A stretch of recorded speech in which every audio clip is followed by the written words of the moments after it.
जरा सोचें, क्या सिर्फ खत बेचकर हर महीने $50,000 कमाए जा सकते हैं? सुनने में शायद अजीब लगे, लेकिन यह बिल्कुल सच है। चलिए देखते हैं कि ये सब हुआ कैसे। और हाँ, ये कोई वन टाइम लक नहीं है। हम बात कर रहे हैं हर महीने $45,100 की रिकरिंग इनकम की। मतलब एक छोटा सा आइडिया एक पूरा मुस्तकिल बिजनेस बन गया जो मुसलसल चल रहा है। और इसकी ग्रोथ की स्पीड तो देखिए, पहले महीने में सिर्फ 50 सब्सक्राइबर्स और सिर्फ 6 महीनों के अंदर 4,100 सब्सक्राइबर्स। ये इतनी तेजी से इजाफा, यही तो इस कहानी का सबसे दिलचस्प हिस्सा है। सवाल यह है, आखिर ये हुआ कैसे? तो चलिए शुरू करते हैं। पहला हिस्सा है बर्नआउट से बिजनेस तक का सफर। ये सारी कहानी असल में लोगों से जुड़ने और एक कम्युनिटी की तलाश से शुरू हुई। ये है हैना, इस बिजनेस की फाउंडर। उनका कहना है कि वो कॉर्पोरेट अमेरिका की उस रोजाना की ग्राइंड से बिल्कुल थक चुकी थी, बर्नआउट हो चुकी थी। उन्हें अपने पड़ोसियों के साथ एक असली गहरा कनेक्शन चाहिए था, और बस यही ख्वाहिश इस पूरे सफर का स्टार्टिंग पॉइंट बनी। तो उन्होंने पहला कदम क्या उठाया? कुछ बहुत बड़ा नहीं, बस अपने घर के सामने एक छोटा सा फार्मर्स मार्केट शुरू कर दिया। और इसी छोटी सी सादा सी कोशिश ने एक बहुत बड़े आइडिया की बुनियाद रखी और उन्हें लोगों से जोड़ दिया। अच्छा, अब आते हैं दूसरे हिस्से पर, $11 का स्नेल मेल आइडिया। यहां से कम्युनिटी सिर्फ उनके घर के आंगन तक महदूद नहीं रही, बल्कि उससे बहुत आगे निकल गई। तो ये आइडिया आया कहां से? असल में उन्होंने एक और क्रिएटर का पोएम क्लब देखा और फौरन सोचा कि ये कितनी कूल चीज़ है। उनके लिए ये क्लिक कर गया कि किसी के आर्ट तक इतनी आसानी से, इतने कम पैसों में भी पहुंचा जा सकता है। बस वहीं से उन्हें अपना आर्ट लोगों तक भेजने का ख्याल आया। तो आखिर इस $11 के एनवेलप में होता क्या है? एक बहुत ही पर्सनल सा खत हैना की तरफ से, एक आर्ट प्रिंट जो पोस्ट कार्ड का काम भी करता है, एक रेसिपी कार्ड, 2 से 3 यूनिक स्टिकर्स और हर महीने एक सरप्राइज पेपर गुडी। जरा सोचें, इतनी कम कीमत में इतनी सारी चीजें। शायद यही इसकी कामयाबी का सबसे बड़ा राज है। चलिए अब तीसरे हिस्से की तरफ चलते हैं, गलती से वायरल हो जाना। वो एक वीडियो जिसने सब कुछ बदल दिया।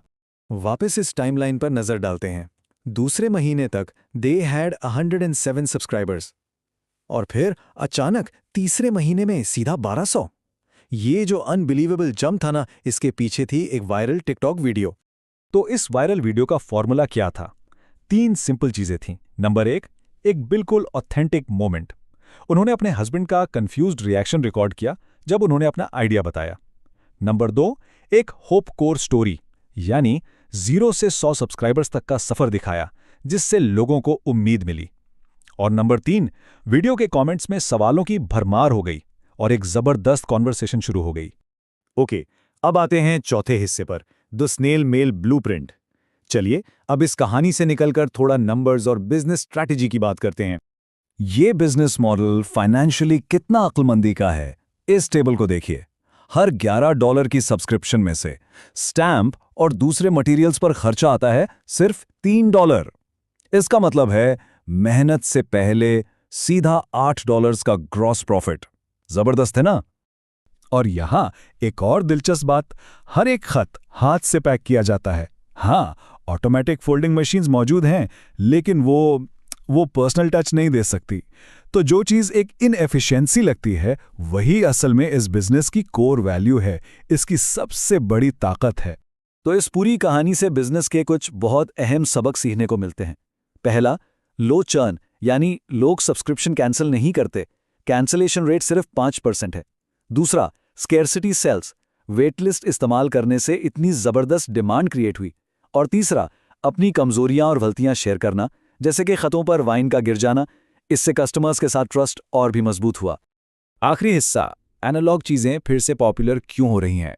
देखें, ये सिर्फ एक बिजनेस की कामयाबी की कहानी नहीं है, ये एक बहुत बड़े कल्चरल ट्रेंड का हिस्सा है। लोग अब डिजिटल दुनिया से निकलकर ऐसी चीजों को अहमियत दे रहे हैं जिन्हें वो छू सकें। इसका एक बेहतरीन एग्जाम्पल है जंक जर्नलिंग का ट्रेंड।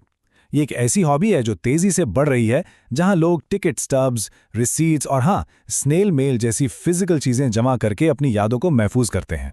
तो हना के प्रोडक्ट के लिए तो पहले से ही एक पैशनेट कम्युनिटी मौजूद थी। हना खुद इसे एआई के खिलाफ एक छोटी सी बगावत कहती हैं। उनके मुताबिक जैसे जैसे दुनिया ज़्यादा से ज़्यादा डिजिटल होती जा रही है, लोगों को एहसास हो रहा है कि उन्हें अपनी ज़िंदगी में ऐसी टैंजिबल चीज़ों की ज़रूरत है जिन्हें वो महसूस कर सकें। और ये मॉडल सिर्फ आर्ट या लेटर्स तक महदूद नहीं है। जरा सोचें, इससे classic cars, survival tips, kids crafts, यहाँ तक के गोल्फिंग टिप्स जैसी कितनी दूसरी फील्ड्स में अप्लाई किया जा सकता है। पॉसिबिलिटीज वाकई एंडलेस हैं। तो इस पूरी कहानी से सबक ये मिलता है कि बड़े रिजल्ट्स अक्सर छोटे ऑथेंटिक कदमों से ही हासिल होते हैं। अब सवाल ये पैदा होता है, वो कौन सा छोटा सा आइडिया है जिस पर इसी हफ्ते काम शुरू किया जा सकता है?